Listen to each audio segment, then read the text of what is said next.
You're listening to the Plane Talking UK podcast, the UK-based podcast written by a passenger for anyone. And here are your hosts, Carl Stebbings and Matt Smith. Well, hello and welcome to episode number 127 of the Plane Talking UK podcast. I'm Carl Stebbings, and not joining me in the kitchen studio this week is my co-host Matt Smith, and welcome to you on the sunny island of Great Britain. Yes, it is definitely an island. I'm not a million miles away from you. I'm still on the east coast, but I'm in Clacton. Clacton? I thought you told me you're going to Barbados, Matt. No. Look, I mean, Captain Al's, cat cancelling was good, but I'm not quite sure I'm ready to jump on a plane and do that just yet. Oh, okay. But the weather looks a bit cloudy behind you. I know you've got the Clacton Air Show on today, Matt. No, that was Thursday and Friday. Oh, so Thursday and Friday, okay. Yeah, absolutely. Unfortunately, we went to it on Thursday, but we were a little bit further down the coast in a little place called Holland-on-Sea, so just a little bit further down on the east coast. Unfortunately, the sea mist basically hung around all day, and although we were only a mile away from the pier where everything was all kicking off, we literally we got some lovely fly pasts, but we could literally see nothing over the top of where the action was taking place over by the pier. But we did manage to watch the red arrows rather nicely here from our campsite. Oh, that's nice. Oh, I'm glad to hear that. You've got they opened the show yesterday. You've obviously got the caravan. You're in the caravan, or the as I like to call it, the new PTUK mobile studio. Yes, that's right. Yes, yes. It's being used as somewhere to sleep, I'm afraid, at the moment, rather than full of excessive amounts of technology. But hey, that's next year. That's going to be a busy old season, I reckon. So you join us in for episode 127. It's the 27th of August, and the time is 20 past 10 in the morning. So we're slightly late this morning. We'll give everyone a shot of the studio. Well, there you go. There's a wide shot of me. Look how sparse this is here. Look, I'm lonely. On my own. No one here. And mind you, you must admit it's rather more neater with the cabling around here. It's a bit more, What are you trying to say, Mr. Stebbings? Oh dear. But no, thanks everyone for joining us in the chat room this morning. I'm going to try and keep things together without Matt here. We've got loads of people in the chat room. Micah, Neville Bounds is there, Tony S, Ray Davis, Shortback is in there, Mash is in there. Just scrolling up to the top. Liz Piper, good morning. Tony S, Neville Bounds. Hopefully I don't miss anyone out. Scrolling. Good, the chat room's been filling. Chat room's been chatting between themselves for before we started. So. Yeah. Oh, someone's phone just buzzed. There we go. So phone's on silent, Matt. Honestly, why are you like? Well, it is on silent, but it's unfortunately because I'm broadcasting from my phone now. Because the other method of technology let me down. There's not really a lot I can do about it. Oh, hello, Jacob. Jacob Darlington Brown has joined us in the chat room as well. Good morning to you, Jacob. I hope everyone's all right in the chat room. Hope you've all had a fantastic week of whatever you've been doing. We've got a few news stories to cover this week. We haven't got a segment from Pip this week. I did send Pip a message this morning, and he hasn't got a segment for us this week, unfortunately. So we haven't got anything from Pip. So we've got some news stories to go through, and we've got a little bit of air show news at the end for what's going on this month in the air show season. We've also got an announcement as well to make about what something me and Matt are doing next Sunday at our local air show, which is going to be fantastic. But we'll have that discussion at the end of the show. So I suppose we ought to really do some aviation news, hadn't we? Yes, I think we should. Let's get stuck in. So we're going to start the show this week then, as we do each week, with our rundown of the weekly news from around the world and the UK. So if you're ready over there in Clacton, Matt. As ready as I think I'll ever be. Let's go.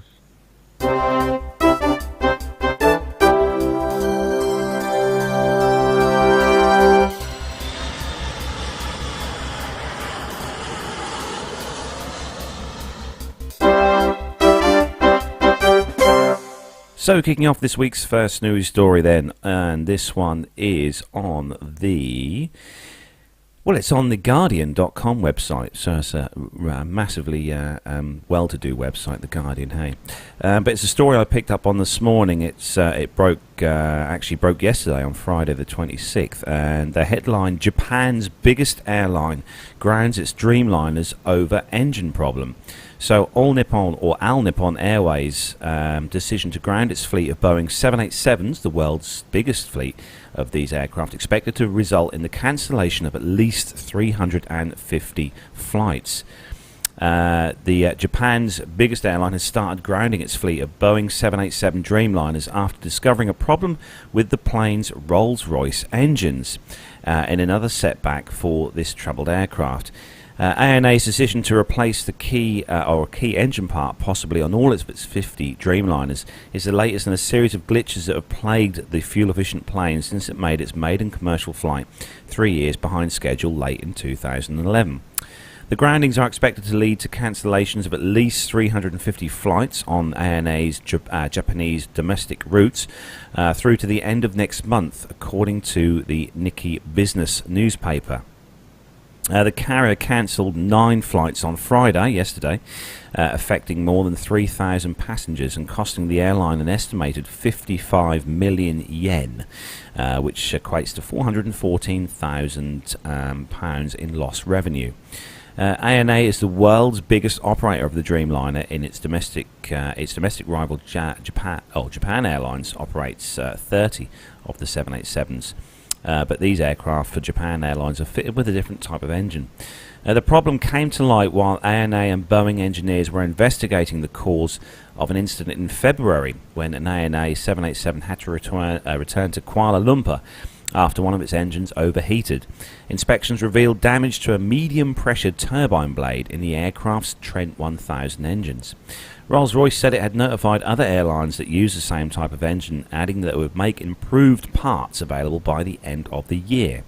The firm said it was working closely with ANA to minimise the effect on aircraft service disruption. A spokesman for Boeing in Tokyo said that they are aware of the situation and are working with Rolls-Royce and ANA to resolve any impact on the aircrafts in service. The Dreamliner has suffered a string of problems, as we all know, through the years with battery issues and wiring problems, and also with a brake issue to do with the computer. ANA has already started repairing all of its Dreamliners on international routes after investigations found the same medium pressure turbine blades were corroding, possibly due to a design flaw. This is rather worrying, really, Matt, for 787 operators worldwide. They've had this, issues with the battery problems when they first had these aircraft online. And now, now we've got this issue with the biggest operator of the 787, ANA. So it's it's got another thorn in Boeing's side, I think, Matt. The Dreamliner, then, Matt, has had these issues with the battery and stuff in the past. Obviously, I'm due to fly on a Dreamliner in October this year. I'll have to look up to. You're flying with BA, aren't you? Yeah. We're flying with BA, so I might need to look on BA's website and see which engines the 787-9s on BA's service uses.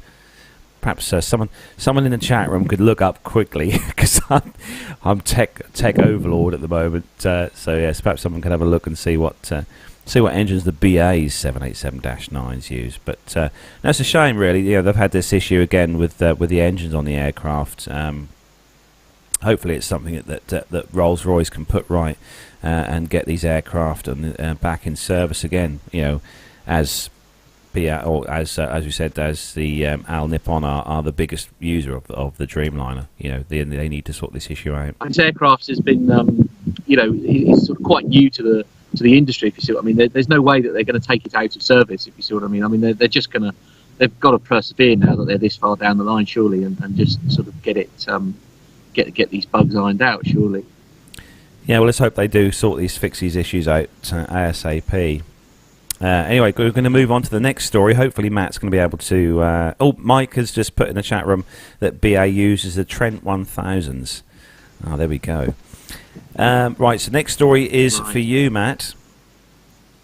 Yeah, okay. Wish us luck, everyone. This is the Irish Times, and the headline is Ryanair carries more international passengers than any other airline. So the airline's 101 million international travellers easily surpassed 62.6 million for EasyJet last year. Those are really quite terrifying numbers, aren't they? So independent industry figures confirm that Ryanair carried more international passengers last year than any other airline in the world. International Air Transport Association, the IATA, figures show that the Irish airline carried 1.4 million international passengers last year, well ahead of its pursuer British carrier, that is EasyJet, which only had 62.6 million customers. Gulf carrier Emirates was third with 51 million, and German airline Lufthansa came fourth, just short of 47 million. A number of US airlines, including Southwest, whose low-cost model Ryanair used as an initial template,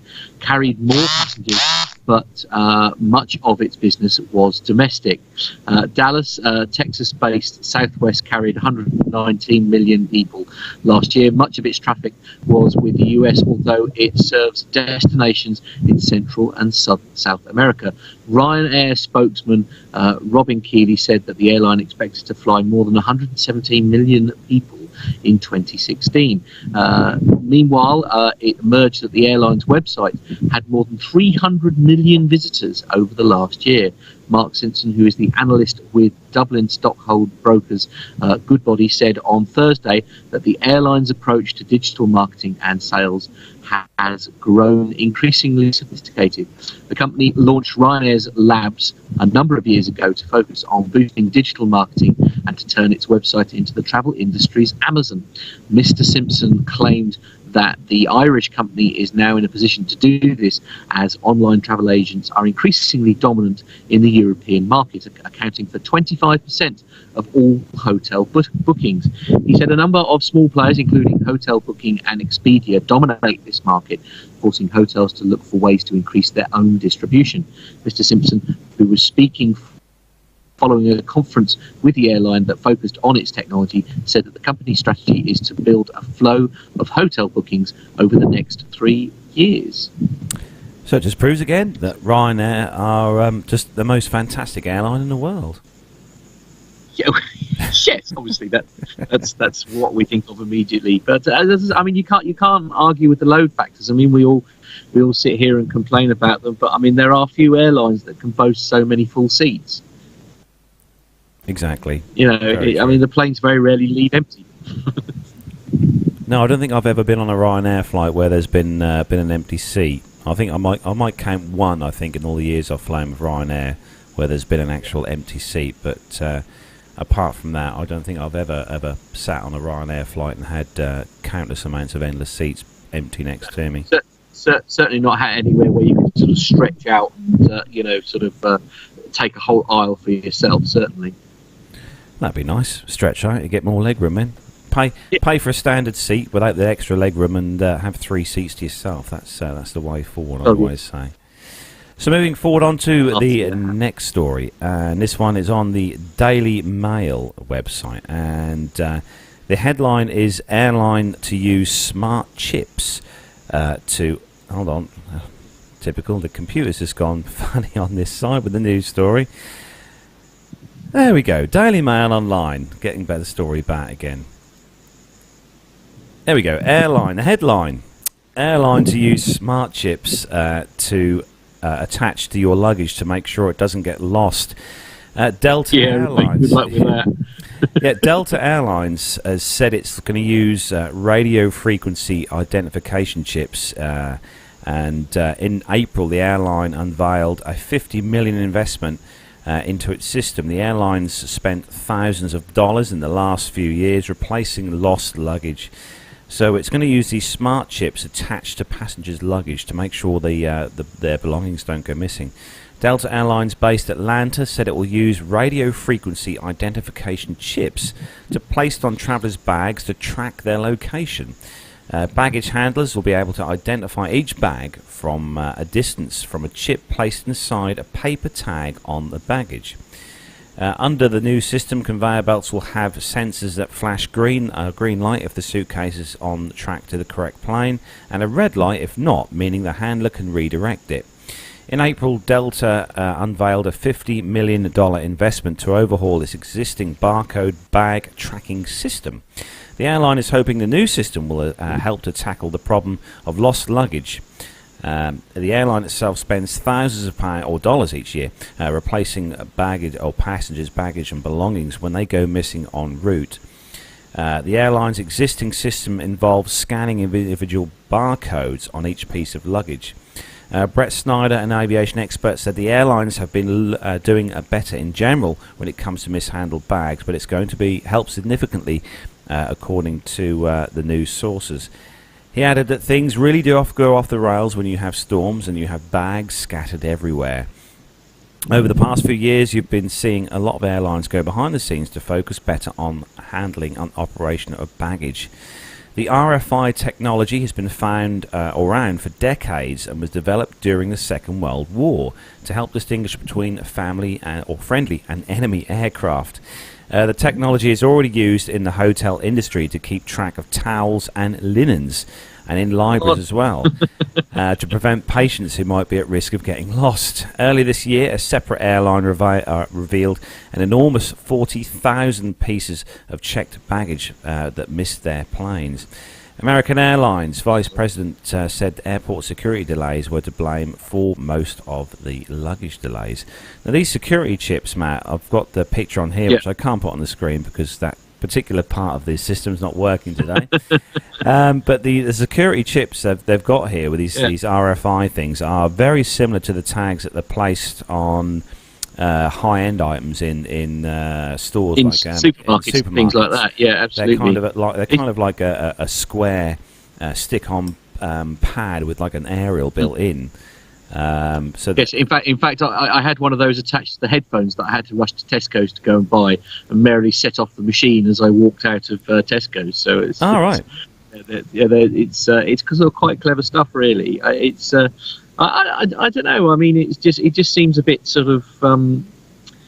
The thing is if you've got I suppose it does identify each individual case, so you can tie it to a specific flight. But if, as it says towards the end of the story, the actual problem is more the delays at security, which is the reason why these bags are missing the plane, having an RF tag on it won't necessarily speed up that process.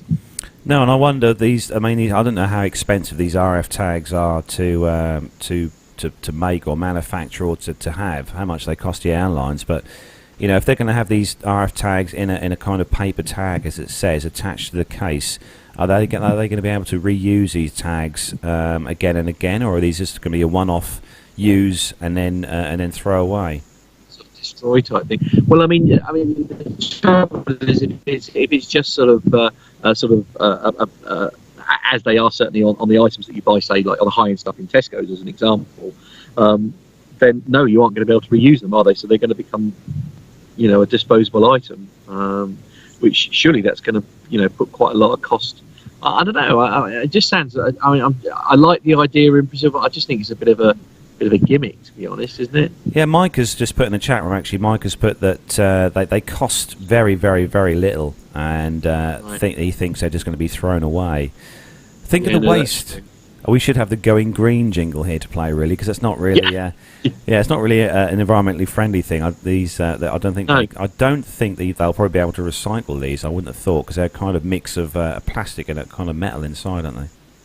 Well, and also you're relying very heavily on the person whose bag it was, obviously, unless they're taking it off before they get on the plane, but then that defeats the object, doesn't it? So you're relying very heavily on the person taking it home and wanting to recycle it, aren't you? I mean, that's the issue. So the next story, moving on for you, Matt, is on the Metro site. Now, this one I chose, Matt, for anyone who's listening, who's thinking of possibly emigrating across to Iceland. This story is just for you. So carry on, Matt. Indeed. Okay, so this is the Metro, and the headline is: Airline is offering free flights to Iceland with just one catch. And I dare say the catch will become clear. So looking for free flights to Iceland to go and see the Northern Lights? Here's the perfect deal for you. Wow Air, I can never say it properly, so Wow Air is offering lucky passengers a chance to go to Iceland for free. Yes, that's right, the low-cost airline, which serves 30 destinations across Europe and North America, will let you have your flight there for free. But as always, there is a catch. You kind of have to relocate there for a minimum of 1 year to be guaranteed your free seat to the Nordic country. Oh, and you have to be a British citizen and be able to prove your relocation with, say, a university acceptance, a letter or job contract, and a photo of your passport page. Essentially, it only applies to people who are already planning on moving to Iceland. The airline will be happy to fully reimburse the ticket you've already bought for the capital of Reykjavik if you're departing from either London Gatwick, Bristol Airport or Edinburgh Airport. So far, 12 people have shown interest in the offer, while others are arranging the necessary documents so that they can get the free flight. A spokesperson for Wow Air said that we have already noticed an interest in other countries as well, but only for the time being. If we do a similar offer in other countries we fly from, we are at least not ruling that option out at the moment. So basically, if you want to move to Iceland, then Wow Air is the way forward. I suppose that doesn't sort of deal with your actual your bits and pieces that you want to take over there, other than maybe a couple of suitcases. That will probably cost you more than life itself, I dare say. But they're sort of encouraging people to move to Iceland. You got to admit, that's some of the most stunning scenery that you get to see over there in Iceland. You've got the Northern Lights, and obviously all the other the fantastic scenery the tundra that you see out there with the and obviously they get real snow out there as well. As opposed they don't get snow. Snow. Call it, as we call it here in the UK. Yeah. But no, that's a good idea. When I first saw the story and I thought, free flights, I thought, that's quite handy. Free flights to somewhere, to Iceland, that'd be quite handy. But then obviously there is that catch that you've just got to move house essentially, go and live there. Yeah, it's a shame that Air Malta doesn't offer the same thing, because I would definitely be up for that if they were offering free flights to Malta as long as you moved there to live. Yeah, I'd be gone. Yeah. You'd definitely be up for that, would you? I would definitely be up for that, yeah. So the next story then, moving on, is on the USA Today site. And it's a story that happened earlier this week. And some of you may have seen the story on the various news feeds and stuff.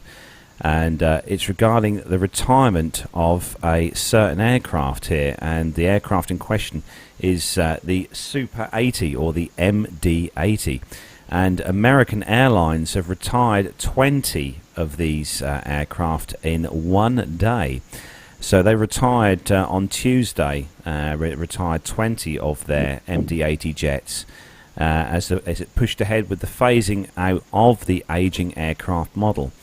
The planes are all being sent to the aircraft boneyard in Roswell, New Mexico, as part of what American is calling one of the largest single-day aircraft retirements in airline history.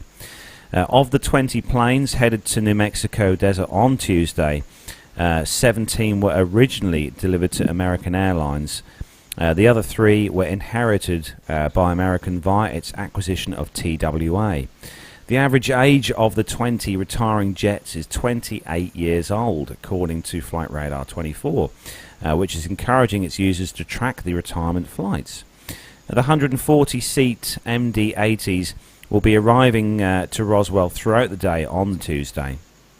And there's obviously going to be hopefully some YouTube videos of these, which people will take of them arriving at Roswell, which will be online. American spokesman Josh Freed told the USA Today site on Tuesday that the 20 retirements do not indicate an acceleration of the MD-80 retirements. It's just what we have a long-term MD-80 retirement plan, he said, and with the busy summer flying season winding down, American thought that this week would be a good day to take care of these retirement issues. So the eventual retirement of the MD-80, the backbone of Americans' domestic fleet, will end an era for America. The carrier once had more than 370 of the MD-80s, as the airline refers to them as Super 80s. But they've been phased out, in slow progress on this over this decade, replacing with the more modern Boeing 737 and Airbus A320 jets as part of Americans' aggressive fleet renewal plan. American Airlines had 87 MD-80s remaining in its fleet as of the second quarter of 2016. By the end of the third quarter, American says that the number will have dropped to just 53 aircraft, aided in large part by Tuesday's mass retirement. Freed said some of the MD-80s will remain in the carrier's fleet through to at least the summer of 2018. 2 full-time American employees on the ground will process incoming aircraft as they arrive, and the planes will sit indefinitely in storage in Roswell, where the dry desert air helps keep the idle aircraft from corroding. Some do find second lives taken by cargo carriers or smaller airlines in developing worlds, and others face a stark end, raided for parts or being scrapped altogether. For those of you, if you go on to Flight Radar's 24 site, you can find some more information on the aircraft and where you can track them and stuff, and where how they managed on their flights to the boneyard. But it's very sad, I think, Matt. Obviously, these aircraft are old. They obviously have to replace these aircraft with newer for the fleet. But it's always sad, I think, when you see it is. Well, I mean, especially for like yourself, where I mean, you're a lover of all aircraft, and it is very sad when one sort of finally comes out of service. But as you say, technology must improve, and things have got to move on, haven't they? I mean, it's I don't see the raiding them for parts as a sad thing. I think it's a way of keeping more of them in the air, essentially. So I don't mind them so much being raided for spare parts. I've had my fair share of older cars that I've had. I bought a second one for just to nick bits off, so it's I don't accept that necessarily as a negative thing. But as the story says, though, I mean, as the story says, that they're going to keep some of these aircraft still. They're not going to phase them out all of a sudden. They're not all going to go straight away. So at least they will have quite an inventory of spares sitting in the desert should they require any spare engines or any parts at all. So that's good. They live a bit longer anyway. But still sad to see the aircraft go. You have to try and look at the positive of these things. That's all.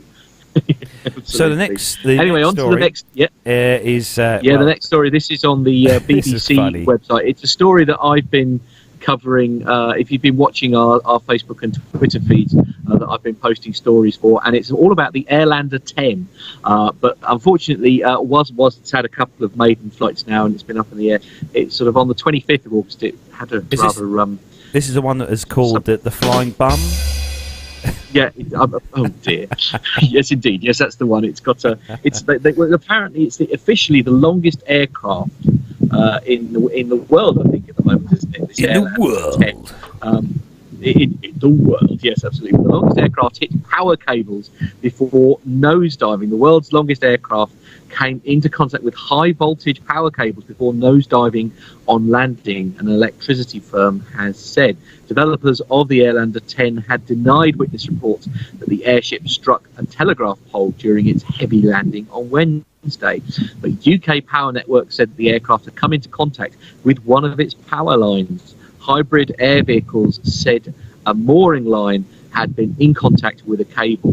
The £25 million airliner, which is 302 feet, that's 92 metres long, was damaged during its second test flight from the Cardington airfield in Bedfordshire. Its owners initially denied claims from a witness that a line hanging down from the vehicle had hit a telegraph pole about 2 fields away from its landing site. But after UK Power Networks said that there had been contact resulting in the loss of power to 5 customers, the firm released an updated statement. It said no damage was caused to the aircraft and this did not contribute to the heavy landing. We are broken. Hang on, sorry, I lost the story there for a moment. But no doubt, we are sorry for any inconvenience that this has caused to anyone. The £25 million Airlander, which is 25 million. I know, it's just a silly amount of money, isn't it? Was damaged during its second test flight from the airfield. After the UK Power Network said that it had hit the power lines, resulting in the loss of power to 5 customers, the firm released an updated statement saying Hybrid Air Vehicles Limited can confirm that a mooring line attached to the Airlander did contact a power line outside the airfield. No damage was caused to the aircraft, and this did not contribute in any way to the heavy landing. We are sorry that may have been caused to anyone. Chief Executive of HAV, Stephen McLennan, told the BBC the aircraft was being tested by a team of experts. They'll create a plan to repair the front end where there was some damage, he said. Mr. Glenham said the investors in the airline project had been very supportive since the landing. They understand a business is like this is involved in innovation. Innovation is the business of doing things, and sometimes when you do things for the first time, sometimes it doesn't quite work out how you'd hoped. Now, I have to ask the question here. I'm not really quite sure of the purpose of this vehicle. I mean, what are they hoping to do with this Airlander 10? Is anybody out? I thought sort of airships had more or less had their day, if you sort of mean, especially after certain unmentionable disasters. I mean, I know they're sort of slightly nowhere near as flammable a gas. I think this is I think this is a kind of an attempt to try and break into the kind of eco-friendly style of flying, Matt. You know, this is a new, an old style of flying, I should say, like you said. Yeah. But they're going to try and sort of promote this as being a more greener way of kind of transporting stuff around. I think this was just an accident. I mean, for those of you, if you go onto the social media sites and stuff, you'll be able to look at the video on YouTube of this aircraft or this airship coming into land, which someone filmed. Yeah. And I think it was just a lot of it was a misjudgment, I think, because the aircraft came down at quite an angle just before the lower half struck the ground. You could see that the airship itself has got a kind of a fan system of tilt fans on the side, and they tilt the fans round to obviously give the airship lift. And if you watch the video, you'll see just before the airship hit the ground, you could see these tilt fans rotating to try and push the nose of the airship away from the ground. But obviously, it was too late. And there are some pictures on social media and on the news wires of the underside where the cockpit of this airship is, and it's quite badly damaged actually. It's not a duct tape and glue and sort of quick fix. I mean, do you think though? I mean, is there a possibility that maybe electric systems? Because if this guy rope did actually come into contact with like power lines, obviously this is they are usually sort of like a metallic based line, aren't they? So the voltage would no doubt carried up to the ship. I mean, is it possible that it could have interrupted with the equipment on board, possibly causing this? I mean, who knows? It might possibly have, if it did strike a power line, it could have had an adverse effect on the systems inside the aircraft. But obviously there'll be an investigation, and we'll probably never know what happened because they'll keep it quiet. But we can only hope. In the chat room, there's a lot of chat around the subject of fruit tarts. Okay. I think this is kicked off by Micah in the chat room. He's talking about fruit tarts. Obviously, Micah's keeping it totally aviation related on the subject in the chat room. Very good. We'll leave Micah in charge of the chat room, I think. Yeah, I think so. Yeah. Yes, absolutely. Yeah, he's the master that is. So next story moving on is on the Wales Online website, and the headline: Airbus leads £17 million pounds project to design aircraft wings of the future. So Airbus, the aircraft maker Airbus, is to lead a new project that will attempt to design the aircraft's wings of the future. Experts predict that up to 30,000 new commercial aircraft will be needed between now and 2032.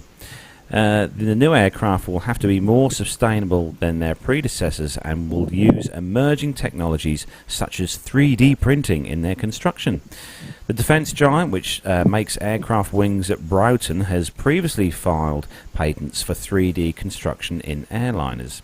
The wing design methodology validation, or WINDY project, will investigate the innovative design techniques that will be needed to develop such futuristic wings.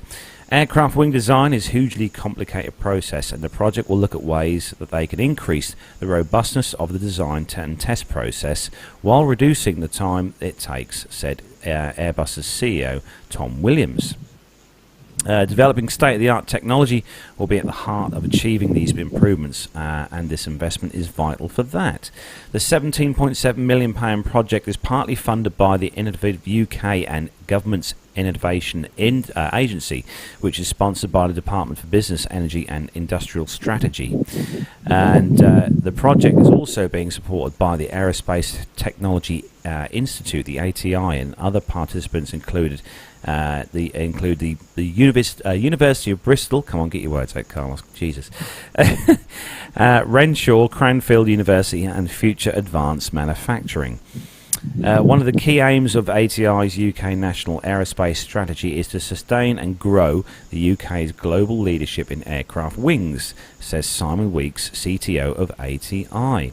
The WINDY project is a key element of this aim, securing essential wing design and integration capabilities in the UK, and opening the way to innovate 3D printed wing components.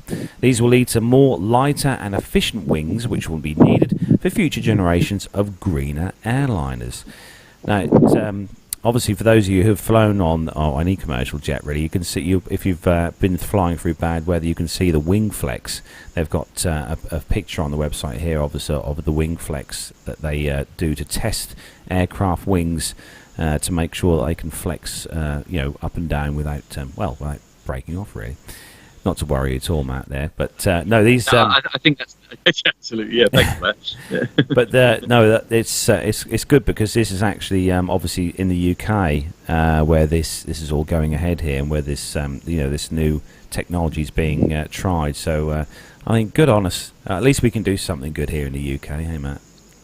Absolutely. Again, and technology has to evolve, doesn't it? So it's great that somebody's sort of looking into ways of making sure, as you so nicely put it earlier, making sure bits don't flex and break off, which I think is the way forward. But anyway, on to the next story. This is on the Business Traveller website. This is and the headline is Qantas promises best in. Headline is Qantas promises best-in-class interiors for Dreamliner aircraft. Qantas says it is working with a team of world-class designers on the interiors for its forthcoming Boeing Dreamliner aircraft, with the aim of providing best-in-class standards. The carrier is set to take delivery of the first of 8 Boeing 787-9 aircraft in late 2017, and it says it will open up sales for the first Qantas Dreamliner flights before Christmas, initially on existing services within the carrier's network, before adding new international destinations shortly afterwards. Qantas is working with designers including Mark Newson, as well as university experts, to design the Dreamliner's interiors in economy, premium economy and business. Newson is Qantas's creative director and has been responsible for projects including the interiors of the carrier's Airbus A380 aircraft. This week, Qantas announced underlying profits before tax of 1.53 billion American dollars for the 12 months up to June 30th, 2016, the best results in Qantas's 95-year history, and up 57% on the previous year. The airline said that the results the airline said that the result meant it could resume dividend payments, reward 25,000 EBA-covered employees with a one-off cash bonus, and continue investment for customers, including extending Wi-Fi to Qantas's regional and international fleets, and finalising the network and customer experience for the Qantas Dreamliner. Commenting on the figures, CEO Alan Joyce said that throughout our transformation, we've invested in the areas that matter to most of our customers. We've renewed our aircraft lounges technology and the training we provide for our people, who've done a phenomenal job to earn record customer satisfaction. Today's result means that we can build on those investments with some really exciting projects in the pipeline to make the experience of flying with Qantas even better. Our plans for the Qantas Dreamliner in particular will set new standards for the industry. So it's you're a big Qantas fan, aren't you? Yeah, I mean we had a really good flight with those guys back a couple of years ago. I think it was a couple of years ago now. We flew with them back from Dubai back to Heathrow, and I mean it probably was due to the fact the aircraft was only half full and it was an A380. But no, we had a really good flight with Qantas.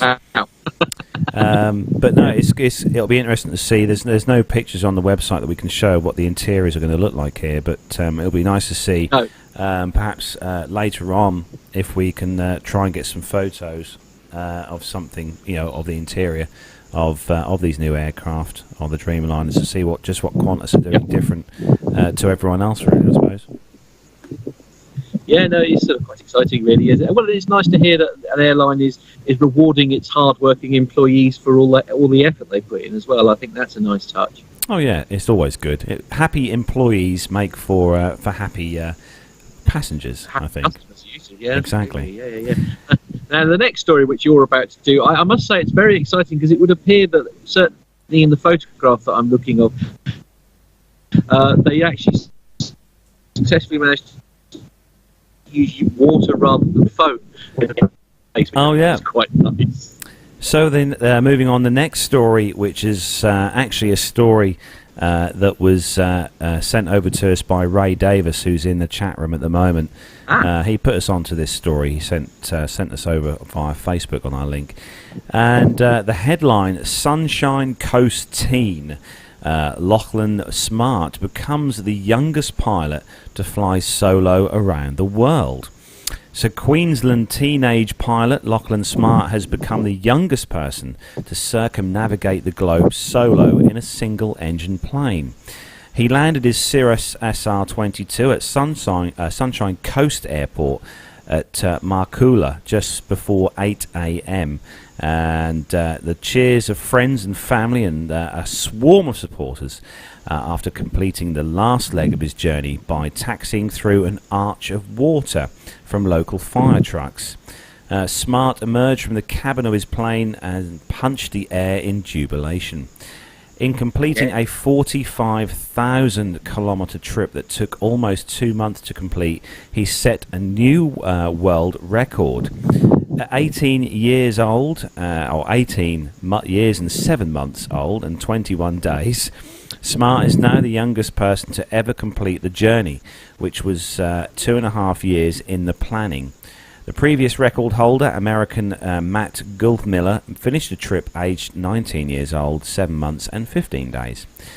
Smart has said upon landing that I've got a lot of adrenaline running through his system, and very excited to have touched down where it all began 8 weeks ago and finally conclude the trip. He said that weather and dealing with overseas air traffic control were two major challenges. And in the Pacific, he had some pretty horrendous weather, he said as well. Smart actually returned to Australian soil on Thursday when he landed in I'm going to pronounce this correctly now, otherwise Ray will be after me. He landed in Bundaberg, leaving a short flight today to complete the journey. He was joined in the sky for a little bit by his old chief flying instructor, who taught him how to fly and started his aviation career off. He said that it's a very special and a lot of hard work has gone into getting to this stage. He had words of advice for anyone daring to take on a big challenge. Don't be afraid to dream big, and when you have a goal, go for it, he said. He said he's now planned to go home and lie in his bed and catch up with friends and family. And he very much deserves it. I know. For those of you with the web browsers open, if you go over to the abc.net.au website, there's a great picture there of Lachlan Smart standing on the wing of his SR-22 with his hand up in the air. It's Victor Hotel India Bravo Charlie is the registration of his aircraft, and it'll be interesting to see, Matt, what happens to his aircraft now he's finished this massive trip. It's got to be worth a fortune, surely. I mean, it's a beautiful aircraft. It is, yeah, it is absolutely fantastic. But no, thanks to you, Ray, for sending that story across, and also, obviously, to anyone who knows Lachlan, a massive congratulations to him for achieving such a fantastic thing. Really, it's just amazing. It's something that I would even being quite a happy flyer as myself, I don't think I'd want to try that myself. But no, hats off to him. Well done. Well done. It's quite a lot of turbulence. Yeah. Perhaps we should get Lachlan on the show. I'm going to have to see if we can find and catch up with him and have him on the show and have a chat with him. So the last news story is all left to Mr. Smith, and it's a Ryanair story. Right, shock horror. Independent.ie. So this is he always does this to me. I'm so sorry.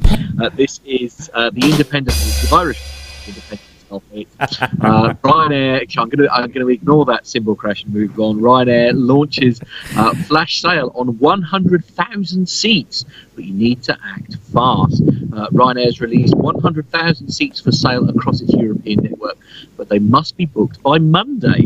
The sale, which sees 100,000 seats priced at €19.99, and that's in euros, sorry, so it's €19.99. Travel in October and November will be live on Ryanair.com until midnight, August the 29th. So that's tomorrow, isn't it? It's the bank holiday that the sale finishes. Going to press, the €19.99 fares were available from Dublin to Amsterdam, Mallorca to Ibiza, and tours the Ore Valley in November via the sale banner. Using the website's Fare Finder feature also reveals one-way fares to Barcelona, Paris and La Rochelle from €16.99 during that month. Indeed, very cheap. The flash sale was announced after the IATA figures showed Ryanair to have carried over 101.4 million international passengers in 2015. The tallies confirmed that it remains the world's favourite airline. Ooh, that's quite a claim, isn't it? It is quite a claim. I don't know if it's the favourite airline. Indeed. Ryanair claims its closest rival for international passengers was EasyJet with 62.6 million passengers, as we covered in the story earlier. However, it is still a way to go before the world's biggest airline, the AITA's top. Oh, his signal's starting to drop off. Oh, well. Domestic oh, he's back. Am I back? You're back. Don't panic. You're back. Yeah, sorry. Yeah, so number 5, obviously, is Ryanair with 101.4 million passengers. Number 4 is China Southern Airways with 109.3 million passengers. Delta Airlines with 138.8 million. Second place is Southwest Airlines with 144.6 million.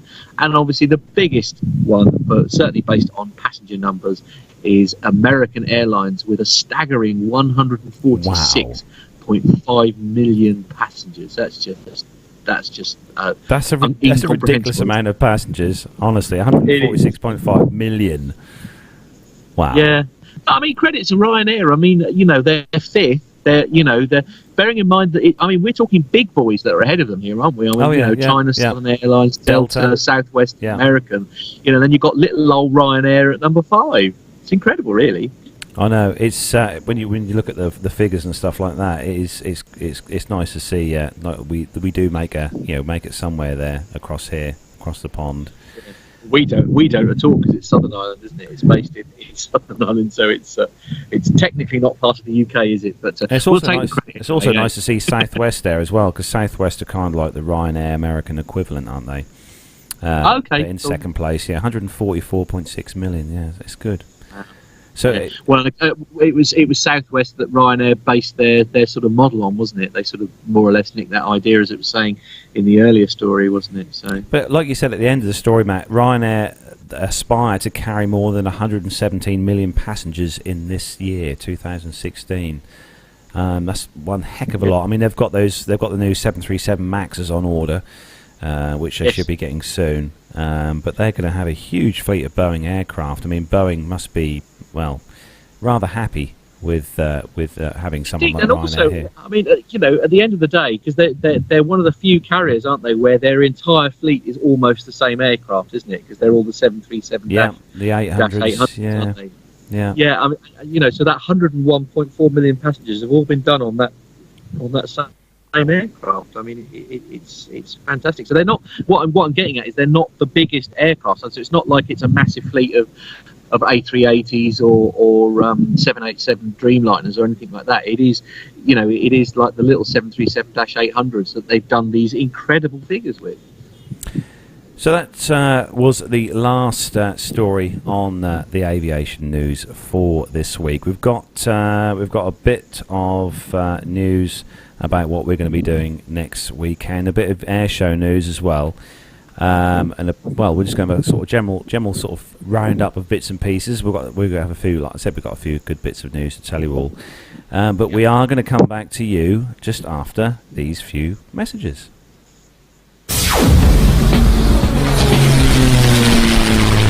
Find this and other great shows at the Aviation Media Network. TheVoicesInYourHead.com.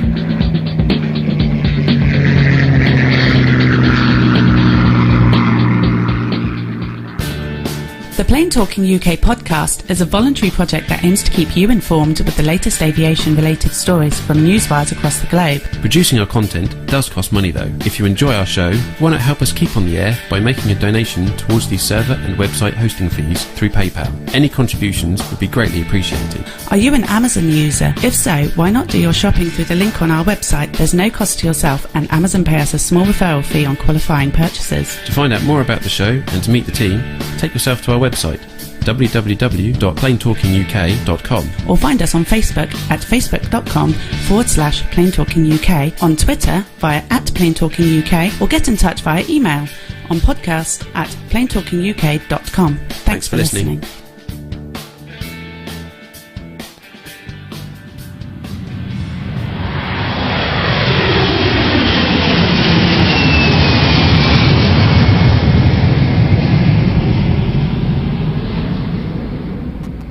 And I'm back.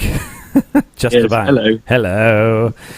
Oh, well, yeah. And we have got some air show news, anyway, for what's going on across the UK over the next few weeks. So tomorrow, on the 28th, Sunday, tomorrow the 28th, over in Bruntingthorpe at the Proving Grounds in Lutterworth, Leicestershire, they've got the Cold War Jets Open Day. That's one heck of a day to go if you've got the opportunity to go there. And that's like I said, that's at the Bruntingthorpe Proving Grounds in Lutterworth, Leicestershire. That's the Cold War Jets. They've got a massive lineup of all sort of ex-Cold War bombers and stuff and jets, which they power up and do taxi runs as well there, which would have been nice to go to, but I've got a massively busy weekend this weekend, and Matt's not here because he's on holiday. But no, that's one of the great things happening to tomorrow. September, kicking off September on the 2nd and 3rd on Friday and Saturday in Scotland. You've got the Scottish International Air Show. That's in Ayr Seafront in South Ayrshire. They've got a huge lineup, including the Red Arrows there, the Typhoons, the Battle of Britain Memorial Flight. We've also got 4 of the Blades, the extra 300s. The Blades are going to be there. We've also got a MiG-15 as well there from the Norwegian Air Force Historical Squadron. Moving on to, let's go to the 4th of September on Sunday, the Shuttleworth Wings and Wheels Air Show at Shuttleworth Collection, Old Warden Aerodrome, Bedfordshire. They've got a great air show there, again with a massive lineup of aircraft, including the consolidated PBY Catalina. That's a good one there for Micah. If you want to fly over to the Shuttleworth Wings and Wheels Air Show, they've got a huge display going on there. And then on the 4th of September as well, next Sunday, it's an air show that happens every year here local to us, and we're going to be there, hopefully for the entire day. We're going to be doing a live show, so we are intending on streaming a live show from the Seething Charity Air Day. Oh, here comes Matt back. And hello, welcome back into the room. Well, it's been a fun show, hasn't it? Yeah, it's been really great. So as I was saying to everyone in the chat room and on the show, Matt, we're next weekend. Me and you are going to head off to Seething Charity Air Day, and we're going to the organisers of the show have said that we are going to have our own little pitch there, and we're going to be able to stream a live show while the air show is running. So for all you guys who live across the pond and who can't get over here to the UK to watch what is a great air show every year, me and Matt are going to have all the cameras and all the bits and pieces there, and we are going to hopefully stream the air show live to you guys via YouTube. So you'll be able to watch some of the aircraft that are on display. It's going to be good, isn't it? We're not going to be able to stream the entire air show. Not the entire air show. We're hoping going to. No, indeed. But we're hoping to sort of stream a good 2 or 3 hours worth of live air show. Yeah. We're hoping to get some great interviews, get an opportunity to chat to some of the organisers, and hopefully maybe get to speak to the commentary team as well. So it's all quite exciting. But that's all hopefully coming live from the Seething Air Show, which is very, very exciting. And then, it should be good fun. Yeah, it's been really good. We got in contact with the guys who run the air show, and they very kindly agreed to let us have a kind of area where we could sit and have the satellite broadcast unit up. And and like Matt said, we're not going to be able to stream the entire air show day because that would use our entire year's worth of bandwidth. I think. But we are going to stream. We're going to stream a very good part of the actual air show itself to you guys in the chat room and who watch us live on YouTube. So for those who listen to the audio podcast and perhaps don't have the chance to come onto the live streaming that we do on the Saturday morning, if you want to watch the air show live next Sunday, perhaps if you click on the link on our website to the YouTube page, and you'll be able to follow the links on Facebook as to when we're going to start streaming various parts of the show. That's on Sunday the 4th. That's next Sunday. We're going to have some updates and stuff on the Facebook page as to what times hopefully we're going to be doing various bits and pieces during the day. But as I said, it's going to be a great day. They've got the lineup so far. There's still some more to be said. That's going to be there. But they've got the Blades in the extra 300s. They've got a Yakolov YA-52. They've got a Cessna Bird Dog as well. That's quite good. I've seen that there before. Very good aircraft. They've got a glider display team, which is quite interesting. A glider display team. How do you do that? How does that work? I've seen these guys before, and it's actually very, very good. They've got smoke and everything on the tips of the wings, and it's quite interesting. They've also got a Hawker Hurricane there as well, doing a display, and a Yakolov Yak-3. With more aircraft to be given in the next few days, which are going to be there. There's also loads of other stuff to do at the show as well. It's not just a flying display show, but there's a lot of vintage cars and stuff to look round. And I'm really looking forward to it. It's going to be a good day. Hopefully the weather's going to be good for me and Matt. Indeed, and in the spirit of the legend that is Captain Al, I intend to eat most of Jan's food while we're there. Yeah. Yeah, so Matt, we're gonna have some good food as well that day. So if for those of you who are in the area of Norfolk, hopefully it'll be good to see some of you guys and girls there. Come and see me and Matt in our little area we should be next to where the commentators' booth is, and take yourselves over there to the Seething Charity Air Day. For those of you who want to find out more information, if you just go to allthews.seething-airfield.co.uk/Air Day 2016, you'll be able to find out loads more details on their website. There we go. That was quite fun. I enjoyed that. So well, we've got that to look forward to. It's good. I'm looking forward to it. We have indeed, yes. So I think before you run out of luck, Carlos, I think you should bring episode 127 to a close. Really? And I'm having so much fun. You've had so much fun, haven't you? You haven't been stressed at all, have you? No, I haven't been stressed. I wasn't up until midnight today. Stressed about this at all. It's been an easy. But Matt, did you say we've got a certain bit of Australian podcast royalty joining us next week? Yes, that's the plan. I mean, as I say, we need to sort of talk. I'd sort of forgotten that we were doing the air show. Really, You've forgotten we're doing the air show. Yeah, absolutely. Yeah. Well, no. You see, normally you continuously remind me until I'm sick of it, but you didn't this time. So so I merrily put Grant in for next week. So we might need to reschedule that. But yeah. All right. We'll see. We'll see what happens. I mean, perhaps just to add to your to add to your technical achievements, perhaps we should stream the live air show from Seething with Grant via Skype. If he's free on the Sunday, we could certainly give it a go. Give it a go. I've just added to Matt's workload by about 10,000. Okay. Right. It's all part of the fun. We'll work it out somehow. But yeah, we need to talk about cameras and things about how we're going to do it, because we're going to try and sort of film as much of it as we can. We've got to find out what permission we can be given with regards to air shows. Because obviously there might be some rules, but yeah, hopefully it's going to be a good weekend, and I'm looking forward to it. Oh, just for you, Ray Davis. There we go. Just added that. Okay, that's in the chat room there. They're having a good old chat there in the chat room.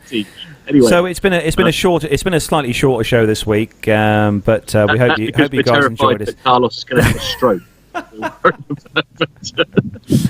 Actually, see, I make it look so easy, don't I, Carlos? I make it look.